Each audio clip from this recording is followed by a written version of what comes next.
Guys చాలా days అయింది running కొట్టి. అంటే మనం ఎక్కువ క్రికెట్ ఆడుతుంటాం కదా, సో రన్నింగ్ వామ్ ఇవన్నీ చాలా తక్కువ చేస్తుంటాం అనమాట. సో ఈరోజు రన్నింగ్ కొడుతున్నా, చూద్దాం ఎన్ని రౌండ్స్ పడతాయో. అప్పుడు కంటిన్యూస్ కొట్టేటప్పుడు అయితే మ్యాక్సిమం ఒక 4 రౌండ్స్ పడేటివి 400 మీటర్స్ సర్కిల్లో. ఇప్పుడు కంటిన్యూస్గా మ్యాక్సిమం 2 పడచ్చు, 2 or 3 పడచ్చు. చూద్దాం, ఓకేనా. సో ఇది గ్రౌండ్ అనమాట. ఇప్పుడు ఈ సర్కిల్లో కొడదాం. మినిమం 2 అనుకుంటున్నా, మ్యాక్సిమం అయినా వస్తే చూద్దాం.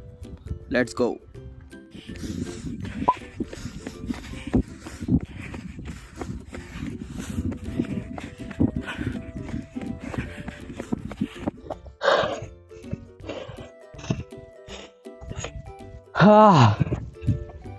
పరిగెత్తినా కదా, చాలా గ్యాప్ వచ్చేకి 2.5 రౌండ్స్ ఉన్నాయన్నమాట. అందుకంటే ఎక్కువ పల్లె 2.5